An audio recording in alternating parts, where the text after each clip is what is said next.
guys, tonight we will drift back in time to the heart of Central Asia, where the ancient Silk Road pulsed with life, to explore the surprisingly mundane yet utterly crucial existence of a Sogdian merchant.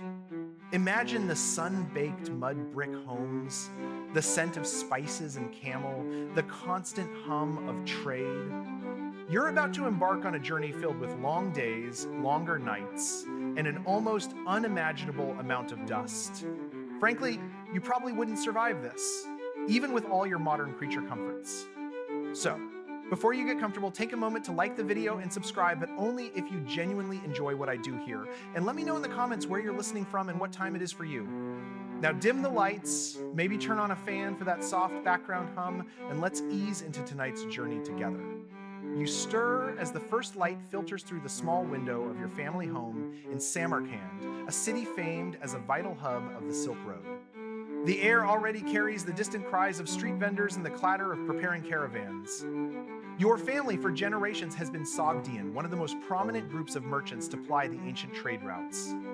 You've heard tales of distant lands since you were old enough to chew dried apricots. As a young man, you spend your days learning the intricacies of various fabrics, the subtle differences in spice quality, and the art of bartering, which, let's be honest, is practically an Olympic sport here. You understand that Sogdians were truly the unsung heroes of ancient globalism, connecting East and West. Historians still debate the precise origins of Sogdian mercantile dominance. Some say it was their strategic location, others their linguistic prowess. What is certainly true is that your native Sogdian language would become the times lingua franca times of the Silk Road, much like English in our modern world, allowing you to haggle from Antioch to Chang'an. You chuckle, imagining if someone had tried to sell a get-rich-quick scheme back then, it would involve far too much actual effort and far fewer clicks. The decision is made. It's your turn to lead a major caravan. You've prepared for this your whole life, but the weight of responsibility settles on your shoulders like a sack of unhusked grain. You meticulously select your goods. Silks, of course, from the Far East, destined for the Roman Empire, but also more prosaic items like bolts of cotton, fragrant spices, and even exotic furs from the northern steppes. Each item is inspected, wrapped, and accounted for, every single one a potential profit or a disastrous loss. Your camels, magnificent beasts with an air of quiet disdain, are chosen for their stamina and temperament.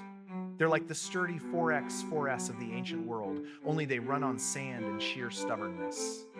You oversee the loading, making sure the weight is distributed evenly. A poorly loaded camel is a cranky camel, and a cranky camel is not a friend on a long journey. You're packing enough dried meat and water for weeks, knowing that every drop is precious. It's not exactly a quick trip to the corner store for snacks. Did you know that some caravans carried giant drums, not for music, but to amplify the sound of water sloshing, making it seem like there was more than there actually was, to deter bandits? Ingenious.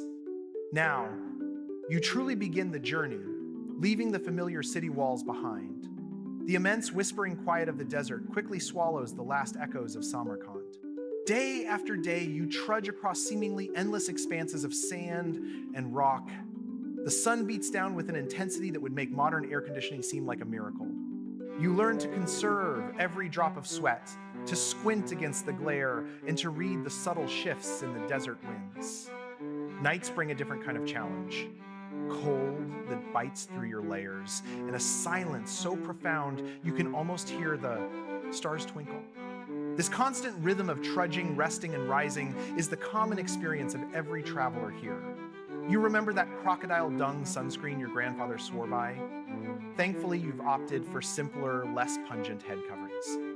You often wonder if you're making the right choices, if your route is the most efficient, a question that historians still debate about the optimal pathways of the ancient Silk Road. One quirky detail you've noticed is how the camels often walk in a perfect, almost hypnotic line, each one seemingly in a trance, probably dreaming of an endless trough of water. It's enough to lull you into a daze, too, a walking meditation with the constant jingle of camel bells. After weeks, a smudge on the horizon slowly resolves itself into an oasis town, a beacon of life in the desolate landscape. Here, the air is thick with the scent of human activity, cooking fires, exotic perfumes, and the earthy smell of various animals. This is where cultures collide and intermingle. You hear a bewildering array of languages: Bactrian, Persian, Chinese, and of course, your own Sogdian, which acts as the common tongue. You engage in lively discussions, trading not just goods, but also news and stories from distant lands. It's like a very, very old-fashioned internet forum, but with more dust and fewer memes. You negotiate with a Chinese merchant, his robes shimmering with the very silks you hope to acquire, and perhaps a Roman trader whose accent is as thick as his wool tunic. Historians still debate the extent of cultural exchange through these interactions. Was it superficial trade, or did deeper philosophical ideas also travel? You notice that despite the differences, everyone shares a common appreciation for a good meal and a comfortable place to rest, even if it's just a mat under a starry sky. This is where you might hear a traveler boast of owning a pair of speed sandals, the ancient equivalent of sports shoes, that apparently cut days off a journey. You politely nod, knowing full well the desert doesn't care for speed. Finally, you arrive at your destination, a bustling metropolis far from Samarkand, perhaps Chang'an in the east or Merv in the west.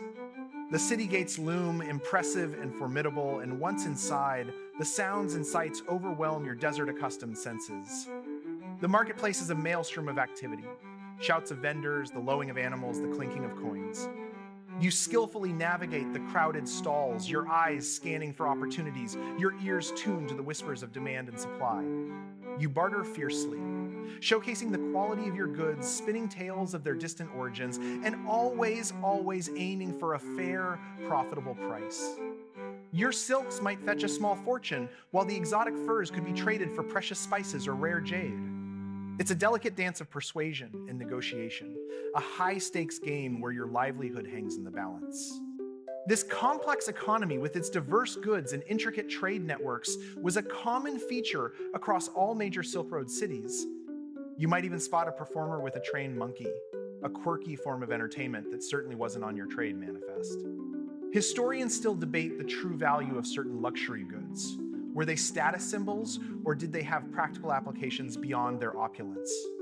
You secure your profits, feeling the satisfying weight of coins in your pouch, perhaps a silver drachm or a gold dinar. No journey on the Silk Road is ever truly without peril, and you've had your share.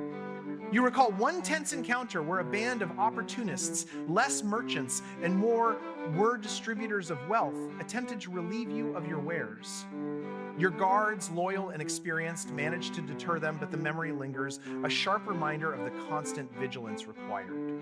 Then there are the border crossings, where local officials, with their impressive hats and even more impressive appetites for taxes, demand a share of your profits. You learn to navigate these bureaucratic jungles with a practiced smile and a carefully measured offering. Sometimes illness strikes a member of your caravan, or a camel sprains a leg, delaying your progress and eating into your provisions.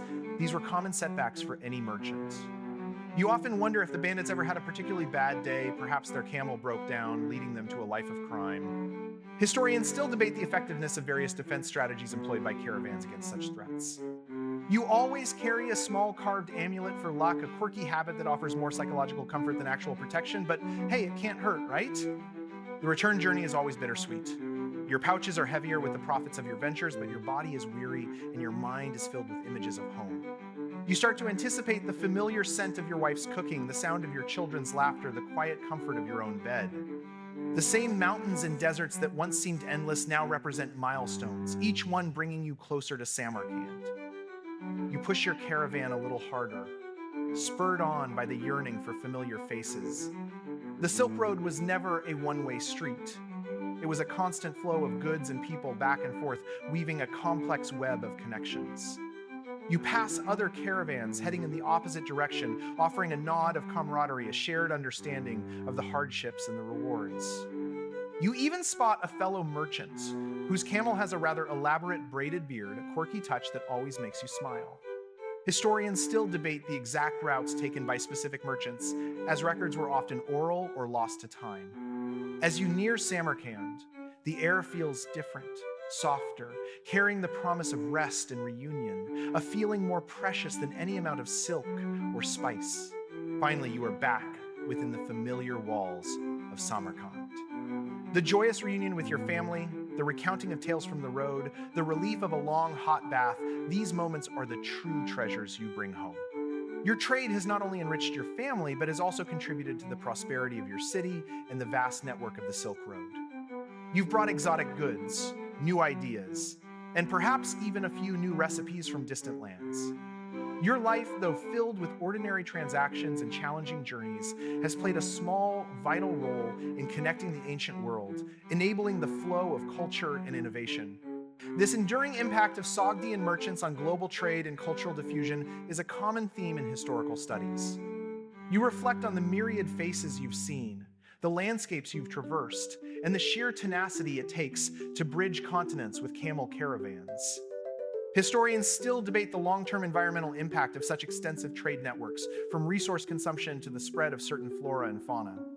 As you settle into your routine, perhaps enjoying a quiet evening, you watch the sunset paint the sky in hues of orange and purple, a gentle reminder of the distant horizons you've seen and the incredible, understated legacy of your life's work.